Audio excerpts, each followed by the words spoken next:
இந்த திருவண்ணாமலை மாவட்ட மக்கள் உங்க தொகுதியினுடைய எதிர்காலம் மட்டுமல்ல, இந்த மாவட்டத்தில் உள்ள எதிர்காலம் மட்டுமல்ல, தமிழ்நாட்டில் உள்ள எதிர்காலம் உங்கள் கையில் இருக்கிறது.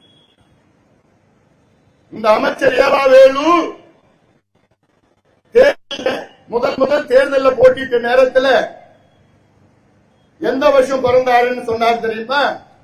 1945 பிறந்தேன்னு தேர்தல் நேரத்தில் சொன்னார்.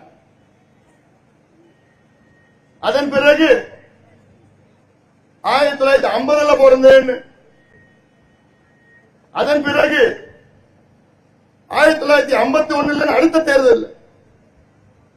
இப்படி பிறந்த தேதி தெரியாத ஒரு அமைச்சர். இது எவ்வளவு பெரிய ஒரு 420, எவ்வளவு பெரிய ஒரு ஃப்ராட்.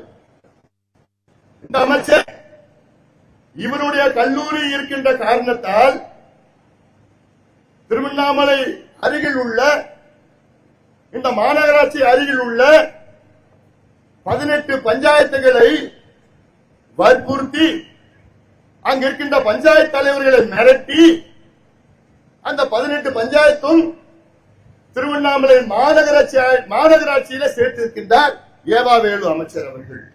காரணம், அவருடைய கல்லூரி அங்கு இருக்கிறது.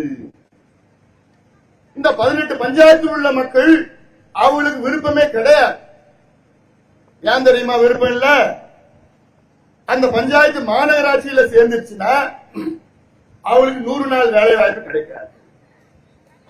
அவங்களுடைய வீட்டின் வரி, அவங்களுடைய சொத்து வரி, அவங்களுடைய குடிநீர் வரி 10 மடங்கு அதிகமாகும்.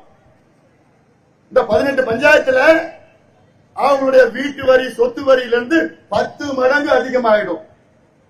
அதனால எங்களுக்கு வேண்டான்னு சொல்லியும் அதை வற்புறுத்தி இவருடைய கல்லூரி காரணத்துக்காக அந்த 18 பஞ்சாயத்தையும் மாநகராட்சியில சேர்த்த கொடுமை ஏவா வேலு. கொடுமை. நீங்கள் சிந்தியுங்கள்.